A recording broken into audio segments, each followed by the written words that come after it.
Dikasih dalam Tuhan, masih dari seri Nabi-Nabi di zaman kerajaan Israel, Yehuda. Hari ini kita akan mulai melihat Nabi Ahiya dari Silo. Setelah kita belajar Nabi Samuel, Nabi Gad, dan Nabi Nathan di kerajaan Israel bersatu, ini di ujung kerajaan Israel bersatu ada yang disebut Nabi Ahiya dari Silo. Ini menubuatkan bagaimana kerajaan Israel itu akan terpecah menjadi dua. Nah saudaraku, siapakah Nabi Ahiya ini? Nabi Ahiya dari Silo adalah tokoh kunci dalam sejarah Israel. Meskipun namanya tidak terlalu populer seperti Nabi Elia dan Nabi Yesaya, Ahiya sangat berperan dalam membawa nubuat yang mengubah sejarah bangsa Israel. Saudara bayangkan kalau tiba-tiba ada seorang nabi muncul dan mengatakan Indonesia akan terpecah dua.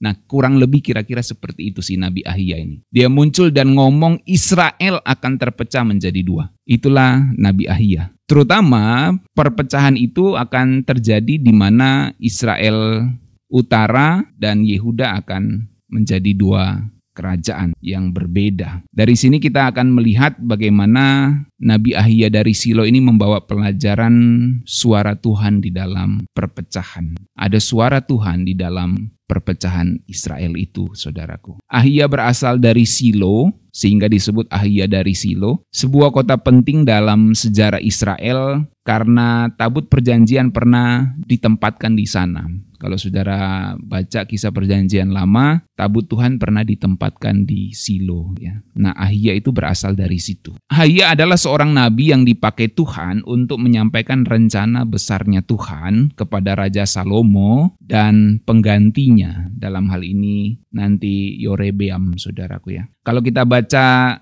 Nabi Ahiya ini, kisahnya itu dicatat dalam 1 Raja-Raja 11 ayat 29 sampai 39. Di situ Ahiya menubuatkan bahwa kerajaan Israel akan terpecah.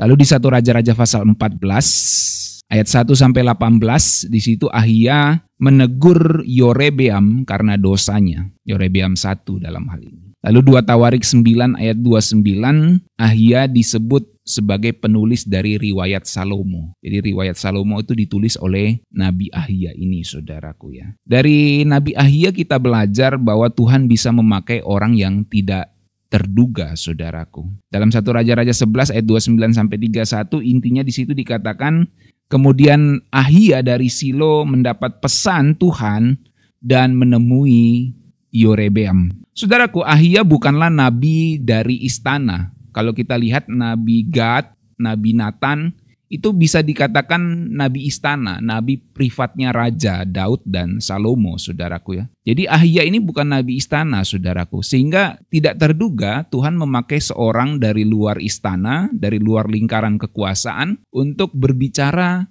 kepada sebuah bangsa yang besar, bahkan menubuatkan bukan kaleng-kaleng, saudara.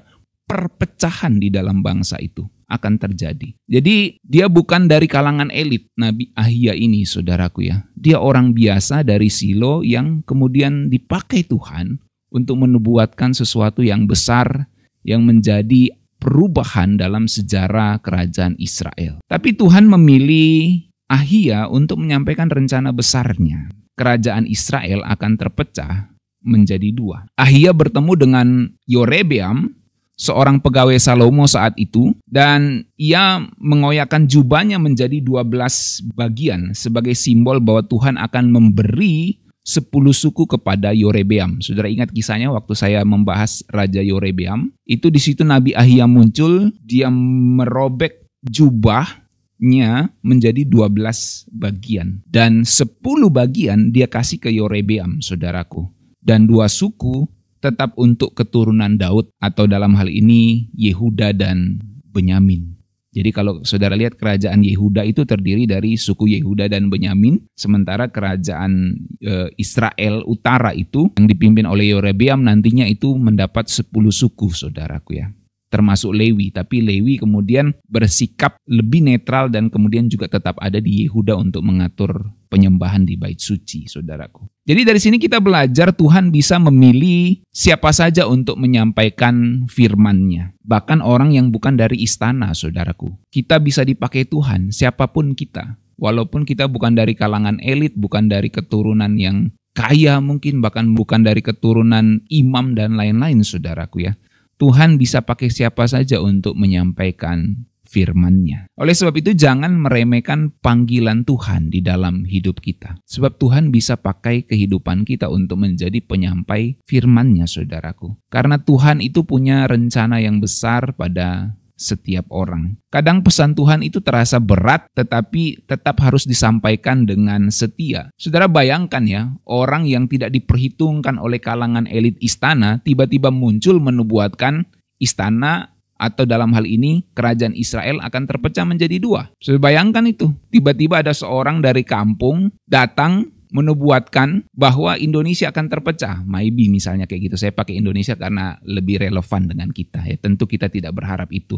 Tapi maksud saya tiba-tiba ada muncul seorang seperti itu saudaraku. Atau misalnya di Amerika ada seorang berkata tiba-tiba Amerika akan terpecah menjadi 10 gitu. Saya bisa bayangkan bagaimana Donald Trump menanggapinya, bagaimana presiden-presiden dunia menanggapinya. Seorang dari kampung akan ngomong begitu. Bahkan mungkin tidak akan dipercaya gitu ya. Intelijen akan dikerahkan. Tidak mungkin nih orang ini. Ini ngomong asal-asalan. Siapa juga dia gitu ya. Nah kira-kira begitulah Nabi Ahia saudaraku. Pesan Tuhan datang itu berat sekali untuk disampaikan. Ini menyampaikan perpecahan. Tapi itu terjadi.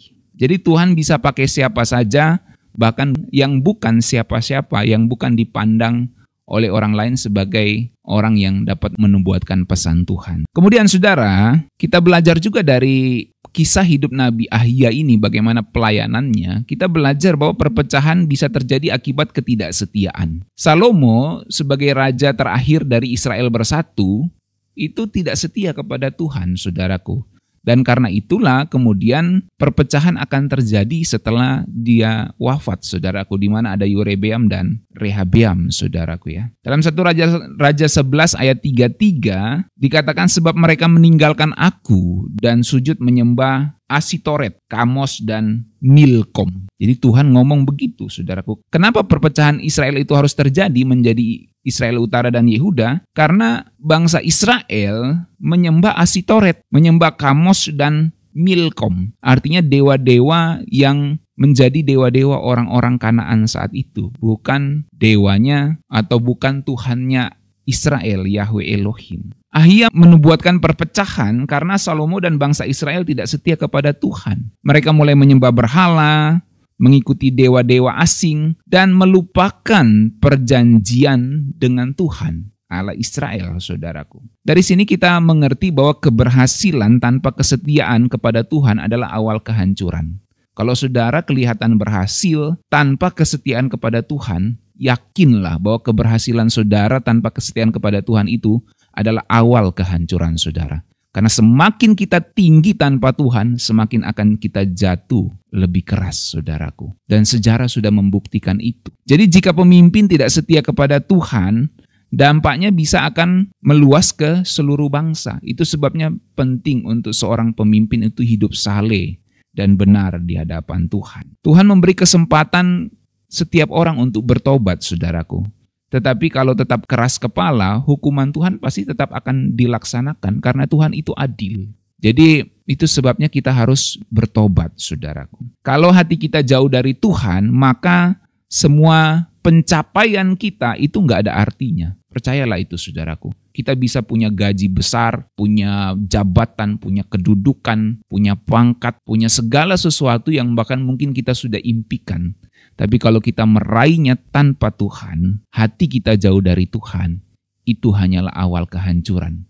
Dan itu semua menandakan bahwa pencapaian kita gak ada artinya tanpa Tuhan. Makanya ada lagu ya. Segenap hidup, segenap nafasku, jadi persembahan di atas mezbamu. Kebanggaanku, kejayaanku, tak ada artinya selain untukmu. Itu keren sekali lagunya, saudaraku ya. Lagu Symphony Worship itu. Jadi kebanggaanku, kejayaanku itu nggak ada artinya selain untuk Tuhan. Maka kalau kita berprestasi, kalau kita mencapai sesuatu, meraih mimpi-mimpi kita, semua itu kita persembahkan di atas mezbah Tuhan. Segenap hidup kita itu untuk Tuhan, saudaraku. Jadi apapun yang menjadi kebanggaan kita kita harus taruh itu di atas mezbah Tuhan. Jangan jadikan itu untuk diri kita sendiri. Sebab semua kebanggaan dan kejayaan kita tidak ada artinya tanpa Tuhan, saudaraku. Oleh sebab itu, dari Nabi Ahia juga kita belajar jangan hanya mengejar berkat dan mengabaikan Tuhan. Itulah yang dinubuatkan oleh Nabi Ahia kepada Israel, saudaraku ya. Jadi menarik, ada satu kisah dari Nabi Ahia itu dalam 1 Raja-Raja 14 ayat 1-4, di mana istri dari Yorebeam itu menyamar untuk bertanya kepada Ahia.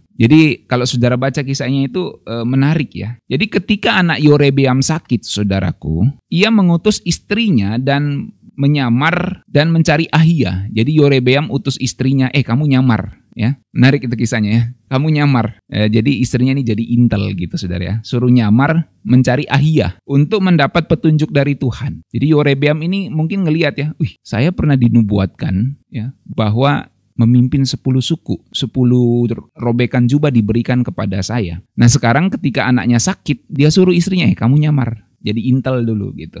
Kamu cari Nabi Ahia, kamu minta petunjuk dari Tuhan. Gitu. Nah jadi dipikir kalau dia nyamar, Ahia tidak akan tahu bahwa dia istrinya Yorebeam, saudaraku ya. Nah Ahia yang sudah tua dan matanya buta saat itu, istri Yorebeam pikir dia bisa mengelabuinya. Kan dia buta, nggak bisa lihat saya ini, gitu kan. Lagian saya menyamar, entah dia pakai penyamaran gimana, saudara ya. Tapi Ahia langsung tahu bahwa itu istrinya Yorebeam, karena dia Nabi Tuhan, saudaraku. Dan akhirnya Nabi Ahia menyampaikan hukuman dari Tuhan. Hukumannya adalah anak Yorebeam itu mati, saudaraku. Jadi Ahia menyampaikan anak itu akan mati, tidak akan sembuh. Keturunan Yorebeam akan dihancurkan. Dan kerajaan Yorebeam itu, kerajaan Israel Utara, tidak akan bertahan lama dalam kepemimpinan Yorebeam. Dari sini kita belajar bahwa jangan cuma cari Tuhan kalau butuh sesuatu, saudaraku ya. Yorebeam giliran dia anaknya sakit, baru dia cari Tuhan, saudaraku. Pas dia butuh sesuatu aja baru dia cari Tuhan. Itu pun dia suruh istrinya untuk nyamar gitu supaya nggak ketahuan sama Ahia gitu ya. Nanti dia khawatir nanti Ahia ngomong gini, lu giliran begini baru cari-cari gua gitu ya. Nah, Ahianya sudah buta gitu, udah tua juga, dipikirnya bisa dikelabui, saudaraku. Ternyata tidak. Dan Ahia tahu itu istrinya Yorebeam yang datang. Jadi penyamaran di depan manusia itu bisa kelihatan berhasil, tapi Tuhan tetap tahu isi hati kita, saudaraku ya. Dia pikir istrinya kalau nyamar tidak akan diketahui oleh Ahia ini. Tapi walaupun Ahia buta dan sudah tua, dia tahu yang datang itu adalah istrinya dari Yorebeam. Di situ kita melihat bahwa tidak ada yang tersembunyi di hadapan Tuhan, saudaraku. Ya, manusia bisa tidak lihat kita, tapi Tuhan itu melihat sampai kedalaman hati manusia. Tuhan tidak bisa dimanipulasi dengan ritual atau simbol keagamaan. Yang dia mau adalah hati yang benar-benar taat kepadanya. Jadi jangan cuma cari Tuhan saat butuh, saudaraku. Tapi kemudian kita melupakan Tuhan saat kita senang. Maka carilah Tuhan selama ia berkenan ditemui. Berserulah kepadanya selama ia dekat. Dari sini kita juga belajar bahwa firman Tuhan pasti digenapi. Dalam 1 Raja-Raja 14 ayat 17-18 melanjutkan kisah yang tadi. Begitu istrinya sampai di rumah dari tugasnya sebagai intel, nyamar gitu, mau bertemu Nabi Ahia. Begitu istrinya sampai di rumah, benarlah apa yang dikatakan Ahia, saudara, anaknya mati. Luar biasa ya. Firman Tuhan itu digenapi langsung, saudaraku. Jadi semua yang dinubuatkan Ahia itu terjadi dengan tepat. Alkitab catat demikian. Ini menunjukkan bahwa firman Tuhan itu tidak pernah gagal, saudaraku. Dari sini kita belajar bahwa firman Tuhan pasti digenapi, cepat atau lambat waktunya. Pasti digenapi. Kalau Tuhan sudah bicara kepada kita, maka tidak akan ada yang menghalangi rencananya, saudaraku. Itu implikasi dari firman Tuhan pasti digenapi. Ketika Tuhan sudah bicara, maka tidak akan ada yang bisa menghalangi rencananya terjadi di dalam kehidupan kita. Dan hidup di dalam ketidaktaatan hanya akan membawa konsekuensi yang buruk dan serius dalam hidup kita. Karena firman Tuhan pasti digenapi. Itu sebabnya kita harus hidup di dalam ketaatan, bukan ketidaktaatan. Supaya firman Tuhan yang menjadi berkat di dalam hidup kita itu akan tergenapi secara serius. Jadi bukan hukuman yang serius yang akan digenapi, tapi berkat yang serius yang akan digenapi dalam hidup kita. Jadi firman Tuhan itu bukan hanya sebuah ramalan, tapi firman Tuhan itu adalah sebuah kepastian bahwa itu pasti terjadi. Jadi sebagai kesimpulannya saudaraku, meski Nabi Ahia hanya beberapa kali disebut di dalam Alkitab, bahkan kita jarang mendengarnya di cerita-cerita sekolah minggu, bahkan jarang saudaraku, yang ada Nabi Daud, nabi-nabi yang lain, Elia, Elisa gitu ya. Jarang sekali Nabi Ahia ini diceritakan. Tapi meskipun dia jarang diceritakan di Alkitab, atau maksudnya jarang diungkapkan ceritanya dari Alkitab, Nabi Ahia memberi kita pelajaran penting tentang kesetiaan dan konsekuensi dari dosa. Tuhan bisa memakai siapa saja untuk menyampaikan suaranya. Dan itulah yang terjadi pada Nabi Ahia. Dia seorang dari Silo, seorang bukan dari lingkaran elit istana, tapi Tuhan pakai dia untuk menubuatkan sesuatu yang besar. Dari sini kita juga belajar jangan hanya mengejar berkat Tuhan, tapi mengabaikan kesetiaan.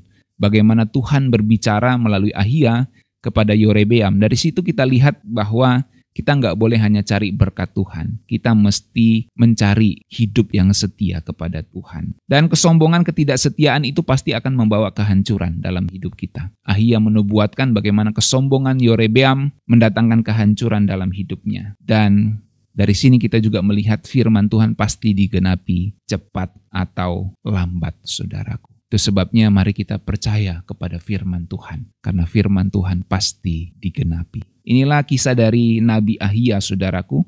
Pelajaran Nabi Ahia di mana ada suara Tuhan di dalam perpecahan. Apa yang menjadi perpecahan dalam hidup kita saat ini? Apa yang menjadi kekacauan, pergumulan dalam hidup kita saat ini? Ada suara Tuhan di dalamnya.